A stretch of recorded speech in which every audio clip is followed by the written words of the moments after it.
Hello pretties, welcome to Fifth Rule. Today is the end of the day for me. My makeup's looking a little rough, my hair is looking a little rough, but you know, we're dealing with it, we're moving along. Today I'm doing my summer haul update. If you're looking to see like all the numbers of how much I spent and all that stuff, this is not the video for it. If you look at when I first did the haul and the low buy update, you'll be able to see those numbers. So I'll link that upstairs, up in the cards. I do have quite a bit to go through because apparently summer was the time for me to go a little nuts on things, and so let's talk about it. Let's first talk about things that I don't have in front of me that are not makeup related. Sorry, there's like a hair that's in the air or something. It keeps hitting my nose. Okay, moving along. So I have the vintage makeup remover cloths. I've talked about them before. I keep repurchasing them. I really do enjoy them. It sounds like Ulta is kind of discontinuing it, so I kind of purchased the last one they had in store, and I'm calling it. I have plenty. It should be like a couple of years before I need a new one, and I did end up buying the Ulta makeup cloths removers as well. I did like those. They're not as good about removing makeup as the ones from vintage, and they're also a little bit smaller. So I'm just like, and they're the same price as the vintage ones. They're $10, but they're smaller and there's only 2 of them, versus the vintage ones are 3 of them and they're bigger. So I do like the vintage ones pretty better. Plus they're pink and the Ulta ones are gray, so they're just pretty to look at. But it is what it is. Moving on. I have some repurchased skincare, which is the e.l.f. Holy Hydration Face Cream and the Hydrating Night Cream. So I've repurchased these before. I really like them. I'm going to probably keep repurchasing them.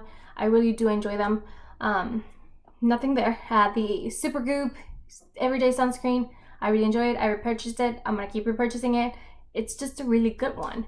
I have the Pacifica face wash. I bought the new one because before I had the one for oily skin and it was really stripping my skin, and I did not need to buy that one. And this was just so much better, so much more hydrating, and it just doesn't leave my skin nearly as stripped. It's still a little like dry, but it's not pulling at my skin, if that makes any sense. So I do like that one better. All right, I think that's all of the items that are not makeup. Oh no, I have this one. So this is the Tarte magnetic palette, and I bought it. It's a 9-pan. I think this is my perfect size magnetic palette, especially when I'm trying to create this like seasonal palettes out of my single shadows, which by the way I'll link it up there. This is my last one for summer. I was going for that grungy but bright look. I don't know. If you understand what I'm trying to say, just leave it in the comments, because I don't know if you do. I don't know if I'm making sense, but this is what I created. I think this is a really good size. I like that it comes to the mirror. What I don't like is how thick it is. So in comparison, this is the Colourpop Sweet Talk palette. Look how much thicker this is. So it is relatively thick.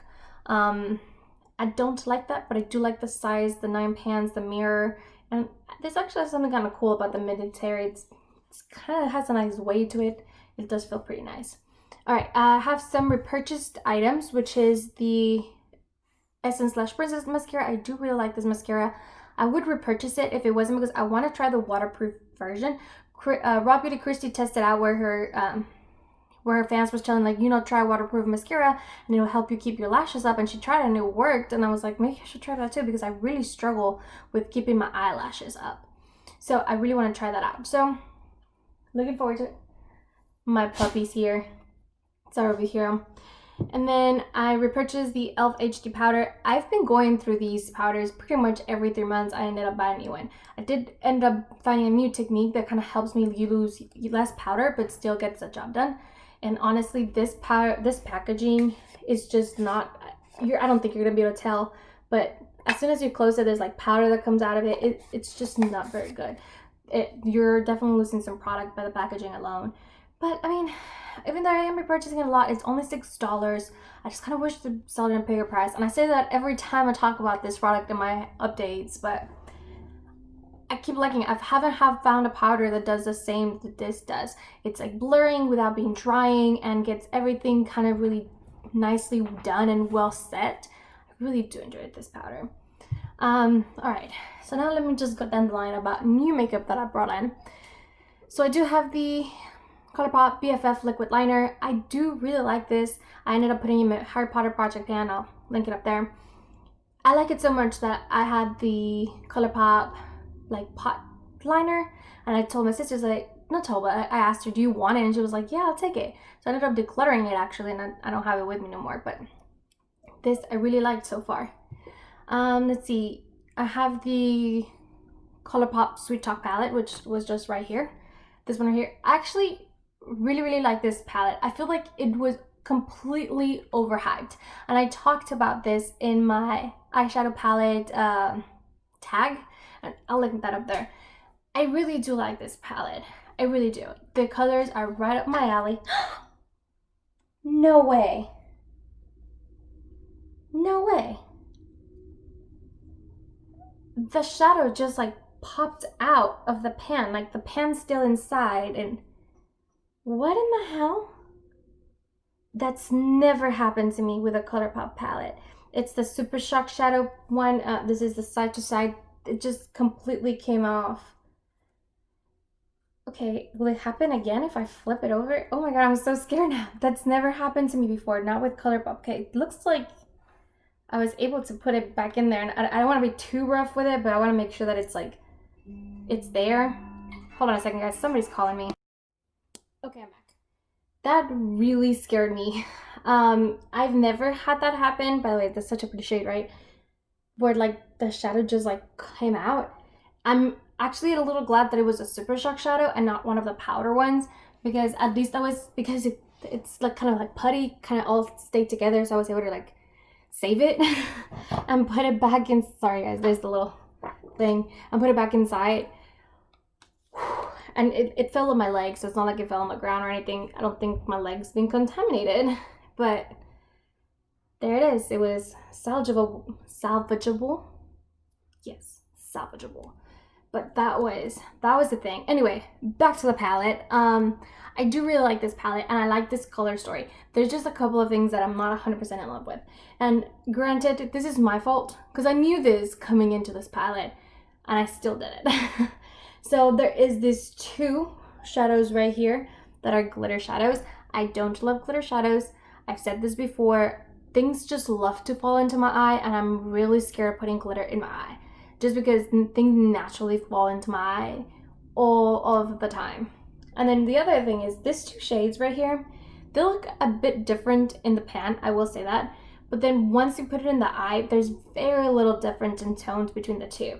You can easily build this shade up and end up with a similar wash in this one right here. And there's not too much build up between the two. Like you can't build this one and end up being too bright, similar to that one. So I don't like that. What I wasn't expecting to love out of this palette were the more warm tone shades, like this shade right here, which is Work It, on this entire bottom road. I really enjoyed those. Those are by far my favorite shades. When I really thought I was gonna be in for the corals, because I really like corally pinky shades, but I was completely wrong. Those shades blew me away. Anyway, I do like this palette. I do think it's overhyped. Moving along. All right, so I'm gonna leave the next item for the end, because it's my favorite item out of all of this. So I'm gonna leave it for the end. All right, so I have the Milani Cream Luxe Lipstick. It's in the shade Hua Milan, and I haven't used it much, mostly because I've been focusing on other products, lip products specifically. But I do really like this shade. I think it's really pretty, easy to work with, and the packaging A+. Just honestly A+. Sorry, it sounds like there's gonna be a storm outside. So if the lighting seems a little off, that's also it. There's a lot of clouds moving through. I need to let my dogs out before it starts raining. Okay, I gotta go more quickly. Anyway, really enjoy this. I have the Mulan blush in Good Luck Charm, which is this one right here. I do like that it comes with a little mirror. The packaging, beautiful. You can't really see the glitter in it too much, but there is a little bit of glitter, and it's really pretty. I do like this kind of shade. It reminds me a little bit of like Wayfair, the one that just came out in the While Nothings collection, just like a little bit. All right, moving along. I also have a free gift for purchase that I got from Ulta. It's literally, it looks a little pink in the tube, but it's really just a clear lip gloss. It's fine. It's a little goopy for what I like. I wouldn't have purchased it if it wasn't a free gift with purchase, but it is what it is. it's in my collection now. It doesn't hurt. It's the only like light lip gloss that I have like that. Most of my other lip glosses are actually quite pigmented, so I don't mind. All right, then you have the Milani bronzer. I also ended up putting this one in my Harry Potter project pan, and I'm getting, sorry, I felt like I needed to like, but I didn't. I don't know. It's weird. This is in the shade Silky Matte, Sun-Kissed, which is shade number 2. It is a little more cool toned, a little more neutral. I have a very neutral undertone, so this actually works really well for me. Orangey bronzers do not look good on me. This I actually really enjoy. It looks really, really natural on the skin. It's really hard to go overboard with it. It blends beautifully. It just looks so pretty. I'm not wearing it right now because I only wear bronzer when I'm wearing foundation, and I'm not wearing foundation today because I didn't have time for that in the morning. So I was just like, get out of here. Anyway, I think I can start kind of seeing the rings a little bit in the middle, so I think I might be able to hit pan on it pretty soon. I really enjoy it. It's my only pressed powder bronzer that I own. I think I'm gonna potentially keep repurchasing it. I kind of wanted to try the e.l.f. one, but I've heard better things about this one than I have about the e.l.f. one, and that's why it was in my project pan. All right, last item, and my favorite item by far, the Colourpop So Jaded palette. So the Colourpop So Jaded palette. I'm really liking this palette. I really, really do. Look at all this. Sorry, I had to like double take. I was like a little scared that something might pop out of this palette. I've never ever had that happen to me before. I was so scared. But back to this. Again, I'm a little nervous that they have those 2 glitter shadows. It makes it a little easier knowing that this is a larger palette and it's not like a big fraction of the palette that's missing. That, you know, not missing, but that has those shades. I think it's so versatile. I really like those grungy colors. I didn't think I liked blue, but I like these shades of blue. It's really hard for me to use this turquoise one, but that's the only one that I'm somewhat struggling with. I really like these darker, deeper shades of blue. I think they're more wearable, so I'm really enjoying it, and I really like this palette. I really, really do, and I'm so glad that I bought it, and I'm gonna be able to use it more often. So can't wait to use it more. I really can't, especially because the whole month of July I gave myself the challenge. Ooh, words. I gave myself the challenge to wear only my super soft shadows that are my Panda palette. Hold on, guys. Somebody is like desperately trying to get a hold of me, but it's a number that I don't know, so I don't want to answer. All right, back to what I was saying. I gave myself the goal to only wear my super shock shadows. I'll leave my update for my Panda palette. It was just my last update that I put out, and yeah, I was like a little nervous to only use super shock shadows, but I got some really good progress in there, so I'm happy about it. And now I'm glad that I'm gonna be able to use this more. I am actually really looking forward to 2021, where I can start my Panless eyeshadows series, and I can get more use out of all my shadows. I'll be so excited for that. All right, that is everything for today. Please let me know what you bought recently and what you think of them. I think we'll all like to hear, and please leave in the comments down below. I'll see you in the next one. Bye, guys.